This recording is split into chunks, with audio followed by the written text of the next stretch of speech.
This is the Lesbian Historic Motif Podcast, brought to you by Heather Rose Jones.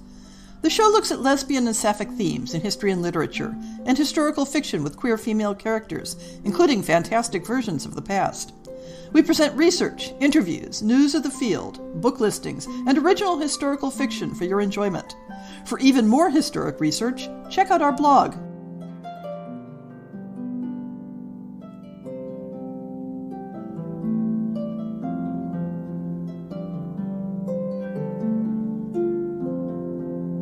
Welcome to On the Shelf for January 2022. I hope all of you listening have at least one thing from 2021 that you can look back on and take joy in, and at least one thing in 2022 that you're looking forward to in hopeful expectation. The change of the calendar is an arbitrary line, but without arbitrary points for reflection, time all runs together, doesn't it? History derives meaning from the arbitrary lines we draw to split it up into chunks that we can understand in isolation. Lives are often the same. I don't usually do New Year's resolutions. Sometimes I do what I call irresolutions, which are mostly just brainstorming rather than commitment. But one irresolution I'd like to make for the podcast is to get back to doing author interviews. I had a number of contacts for potential interviews, and then somehow back in May I got what I call calendar claustrophobia, where it feels like I have too many pending commitments. And something has to give. And doing the work of scheduling interviews was what gave. The actual work of editing the interviews is no big deal. But the process of actually getting the interview and me onto the same Zoom call to talk trips over several of my personal dysfunctions. Don't get me wrong, I love doing interviews, and I love that it gives me a chance to interact with other authors in this very lonely profession. But it's substantial emotional work for me, more than it might be for someone with a different personality. And that's why I let it slip when I was feeling overwhelmed. So I'm going to try to get back on that horse and take the jumps again, because I think the interviews add a lot of value to this show. Given that it's January, it also means that submissions are open for the 2022 fiction series. I hope that if you've written something, or are still thinking about writing something that meets our criteria, then you'll send it in for consideration. As the saying goes, don't self-reject. Every year, I hope that the submissions will be more numerous and more gripping. My goal is for the decision process to get harder and harder every year. Please help make my dream come true. At the beginning of submissions month, I'm usually terrified that I won't receive any stories. That terror has lessened over the years, and this year, I feel like I've leveled up a bit as a fiction market because I've started receiving the equivalent of spam submissions, stories that completely ignore all the requirements, including timing, format, and content. I have arrived. I can join the other editors in their secret invitation-only gripe sessions. Just kidding. I'm so proud of the material I was able to publish in the last year, and have confidence that I'll be able to present you with the same high quality in 2022. If you've loved the stories we were able to share with you, I hope you reached out to let the authors know on social media. The Lesbian Historic Motif Project blog has finally finished the coverage of Sandra Boehringer's Female Homosexuality in Ancient Greece and Rome. I don't usually spend quite so much time on a single book. I think the only book I've covered in quite so much detail was Lillian Fodderman's Surpassing the Love of Men. One reason I took the time to do so was that I am a methodology nerd. I love books that go so deeply into the questions of how to study history and how to understand cultures of the past in their own terms, and not in terms of their relationship to contemporary ideas. Another, more selfish reason for reading the book so closely is that I have a book project set during the first century in the Roman Empire that has been languishing for a couple decades, waiting for me to feel up to doing the complete rewrite it requires. I feel like I just might be in a place where I could tackle that again, as well as working on the chapter on classical Greece and Rome for my super secret project that I mention on occasion. But the third reason I think Boehringer's book is worth the time is that a study of gender and sexuality in classical cultures may be the most accessible way for those of us rooted in Western history to grasp a radically different cultural approach to those concepts. More recent cultures can be too superficially similar to our own to be able to have the necessary distance. And Westerners sometimes need a bit of practice in stretching our understanding into unfamiliar shapes before we can approach non-Western concepts of gender and sexuality on their own terms. I haven't picked a topic for the blog to tackle next. I feel like I need something a bit less intense time-wise, and I think I have a couple of collections of articles that might fit the bill. No new acquisitions for the blog this month. I did pick up some historical reference books, but related to things like clothing. And the one book I thought was going to come in had its publication date rescheduled.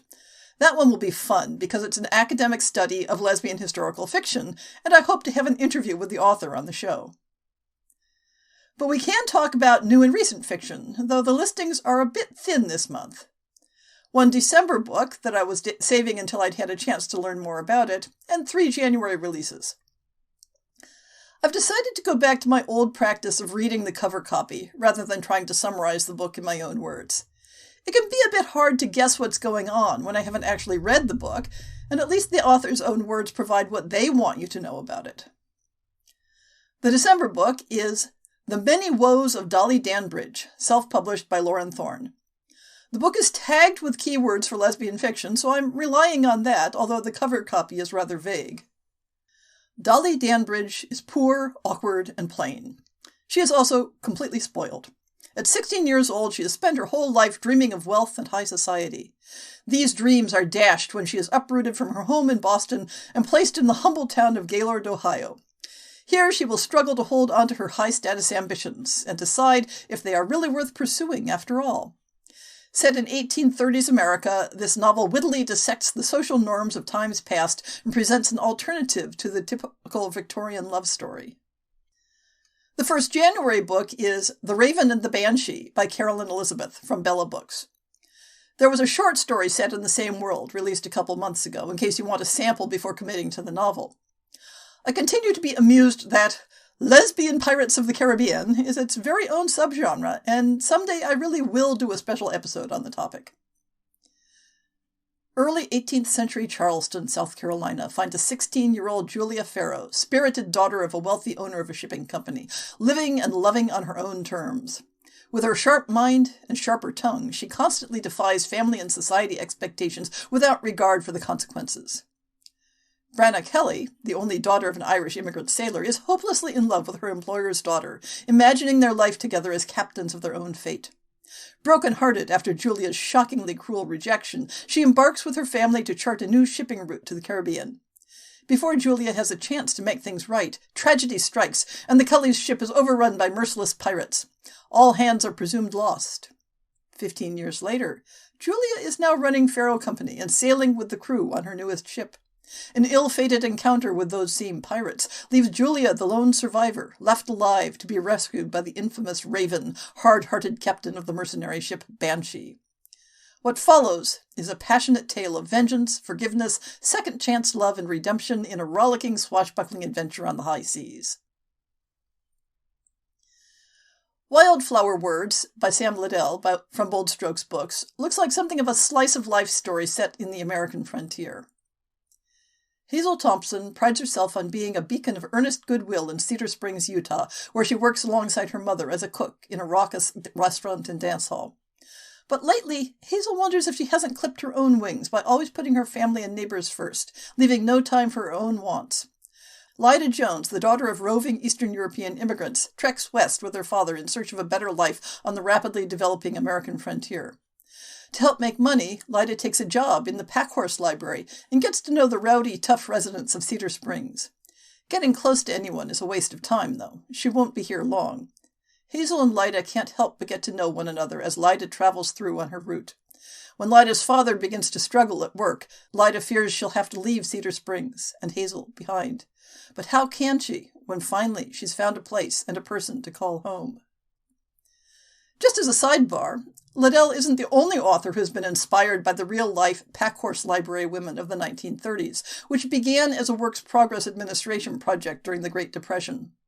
If the topic inspires you, you might also want to check out Sarah Gailey's Upright Women Wanted, which reimagines the program in a near-future dystopia. And for a contemporary real-life version of a woman combining horses and books to spread literacy, take a look at the work of Caitlin Gooch, who tweets as the Black Cowgirl, and runs a nonprofit program called Saddle Up and Read to spread the love of both books and horses to children in North Carolina. I don't usually go off on tangents like this based on new book listings, but sometimes I get inspired to share the fantastic web of connections in our world. The final January book is All of You, Every Single One, by Beatrice Hitchman from the Overlook Press. This is a literary novel set across several decades of the early 20th century in Vienna. Julia Lindqvist, a woman unhappily married to a famous Swedish playwright, leaves her husband to begin a passionate affair with a female tailor named Eve. The pair run away together and settle in the more liberal haven of Vienna, where they fall in love, navigate the challenges of their newfound independence, and find community in the city's Jewish quarter. But Julia's yearning for a child throws their fragile happiness into chaos and threatens to destroy her life and the lives of those closest to her. Ada Bauer's wealthy industrialist family have sent her to Dr. Freud in the hope that he can cure her mutism, and do so without a scandal. But help will come soon for Ada from an unexpected place, changing many lives irrevocably. Through the lives of her queer characters, and against the changing backdrop of one of the greatest cities of the age, Hitchman asks what it's like to live through oppression, how personal decisions become political, and how far one will go to protect the ones they love. Moving across Europe and through decades, Hitchman's sophomore novel is an intensely poignant portrait of life and love on the fringes of history. So, what have I been reading in the last month? Being on vacation for 3 weeks gave me time to finish the year with several more titles under my belt. I listened to the audiobook of Darcy Little Badger's contemporary fantasy Elatsoi, a young adult novel with a Lipan Apache protagonist who can talk to ghosts. At Worldcon, I was on a panel with the author about writing asexual characters, so I decided to read something from a fellow panelist. A few months ago, I really enjoyed the holiday novella Meg Martle put out last year, so I prioritized her new holiday offering, A Highland Hogmanay, which is a delightful romance of mistaken identity and found family. And I've been continuing my belated tour through K.J. Charles' back catalog of gay male historical romance, with a short piece from the Society of Gentlemen series and 2 books from the Charm of Magpies series, The Magpie Lord and Jackdaw, which I seem to have read out of order by accident. I've once more started a sapphic Regency romance that doesn't seem to be hitting the spot for me. Erica Ridley's The Perks of Loving a Wallflower is full of madcap adventure and banter between the cast of characters that forms the continuing thread of the Wild Winchesters series. I think this is the only title in the series with a female couple. But the writing style doesn't really capture the historic setting in a way that hits my sweet spot, and I'm struggling a bit to get invested in the characters. Is it possible that I'm more picky about subgenres that I really, really love? I'm not sure. I know there are lesbian regencies that I've enjoyed, so I keep trying them to find more. As has become my custom, and because I'm the sort of person who likes to geek out over numbers and trends, I've taken a look at the state of the field of sapphic historical fiction in 2021 through the lens of the books included in the new releases listings in this podcast. As usual, my list isn't likely to be an exhaustive data set, and much depends on exactly how one defines the parameters. But to the extent that I'm being consistent in what I include and how I identify the data, this analysis should be useful for comparison purposes. The total number of books remains remarkably consistent. I included 107 publications from 2021, which keeps the annual numbers consistently within 100 titles plus minus 7. This means that if you can read a story every 3 days, you have hopes of being able to read all the sapphic historical fiction that comes out in the year. The proportion of books that are published under a named imprint has also been remarkably consistent, around 75%, demonstrating that the lower proportion for 2019 seems to have been an outlier. Keep in mind that named imprint includes self-published books where the author has created an imprint name for their output. It would take a lot of work to determine which imprint names are single-author houses, so I haven't tried to sort that out at this time. In 2021, there were roughly 59 named imprints represented in the data, 31 of which haven't appeared before. That's roughly half the total. The total number of publishers represented each year has also remained remarkably consistent, falling somewhere in the 50s. But there's a lot of churn. In the 4 years I've been tracking this data, only 5 publishers had at least one book in every year. 4 small queer presses, Bella Books, Bold Strokes Books, Sapphire Books, Supposed Crimes, and the SFF online imprint Tor.com. Out of the 59 imprints in 2021, 48 of them only released a single title that meets my criteria. That's about 80%, and that also has been remarkably consistent across the years. Imprints releasing only 2 titles and those releasing 3 or more also have similar numbers to last year, continuing the slight increase in the multi-title presses at the expense of the 2-title presses. The 5 publishers that put out 3 or more sapphic historicals in 2021 are Bold Strokes Books, which continues in the lead with 7 titles; Calicoy, a brand new press that shot into second place with 4 titles, although several of them are quite short, and with 3 titles each, Bywater Books, Sapphire Books, and Past and Prologue Press, which is a single-author imprint. Some publishers that have had significant contributions in the past but were thin on the ground this year include Bella Books with only 1 title, and I'm being a bit generous on that one because the historic connection involves modern historic reenactment, and the mainstream publishers Little Brown and HarperCollins, neither of which put out any sapphic historicals that I was able to identify this year. The number of identifiable mainstream presses in the data continues to increase gradually. While I can't always guarantee that I recognize all the minor imprints of mainstream publishers, I found 8 different imprints in this year's data, compared to 7 last year and 6 each the 2 previous years. Only Tor.com has been present all 4 years, but 2 others, HarperCollins and William Morrow, have had titles in 3 of the 4 years. Looking back over recent years, there are also some shifts in the more prominent queer publishers with regard to historicals. 11 queer presses have published relevant books in at least 3 of the last 10 years. Only 2 presses show up every year, Bold Strokes Books and Bella Books. 3 continue to be steady producers, although not every year, Bywater Books, Sapphire Books, and Supposed Crimes. 5 of the publishers have had regular output in the past, but nothing in the last 2 years or more. That would be Affinity Rainbow Publishing, Bedazzled Inc., Regal Crest Enterprises, Shadow Publishing, and Ilva.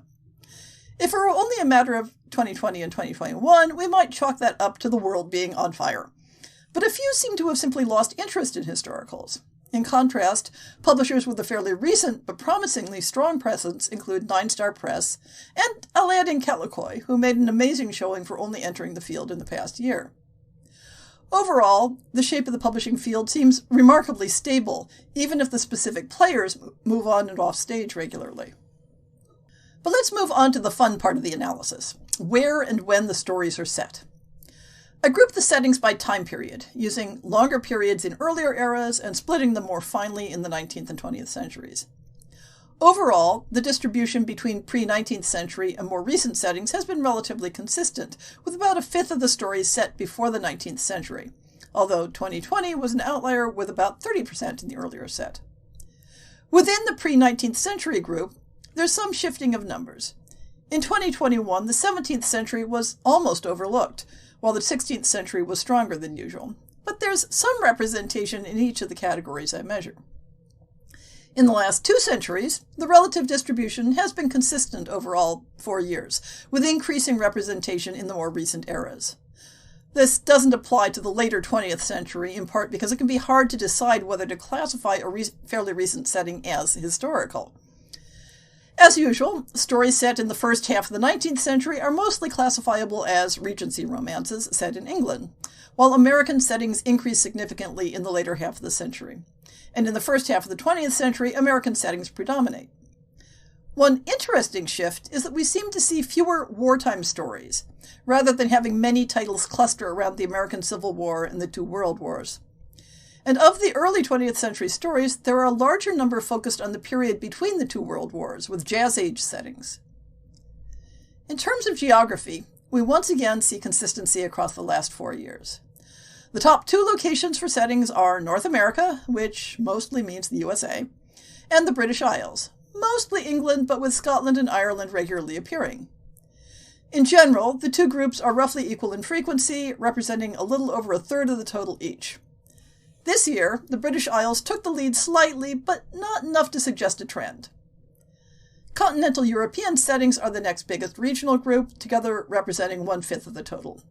The specific countries represented are highly variable, but this year France is the leader as usual, followed by Greece, which as usual shows up primarily with classical or mythic stories. Settings in Asia have been gradually increasing, particularly in China, but still represent only 5% of the total this year. The rest of the world covers the final 5%. The only consistently appearing setting in this miscellaneous category is the Caribbean, due to the popularity of pirate stories. For the U.S. set stories, 12 different states are represented, based on the cover copy, only 4 of which appear more than once. New York remains the runaway most popular state, and this may be the first year when Chicago doesn't appear at all. In terms of genre, we once again see consistency across the years, with fantastic elements appearing in about a third of the titles, although this is affected by my judgment calls about which fantasy books count as historical. Books that have romance as the primary or a significant component made up 2/3 of the total this year, based on my best estimation from the cover copy. This has probably been fairly consistent, but my confidence in doing the evaluation has been variable. I didn't have time this year to try to tag books for tropes and themes, so I won't try to do an assessment of that angle. Anecdotally, there may have been fewer stories that clustered around iconic events, such as World War II or the French Revolution. But we still see certain cultures being viewed through fixed settings, such as mythic Greece, or Viking-era Scandinavia, or the Caribbean of the Age of Piracy. What's my takeaway from this year's survey? It's the phrase that keeps popping up in this summary: consistency. There's a certain overall shape to the field of sapphic historicals, for good or ill.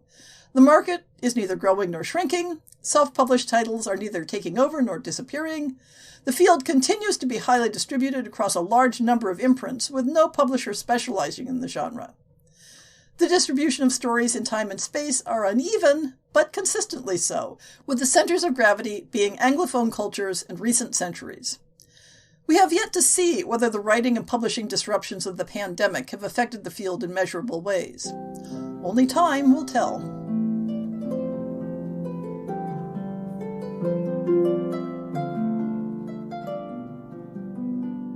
I hope you've enjoyed this episode of the Lesbian Historic Motif Podcast. See the show notes for links to people and topics. Most shows will have a transcript linked as well. If you have a book announcement, a topic suggestion, or might like to appear on the show, please drop me an email. If you enjoyed this podcast, please rate it and subscribe on your favorite podcast app, and consider supporting our Patreon.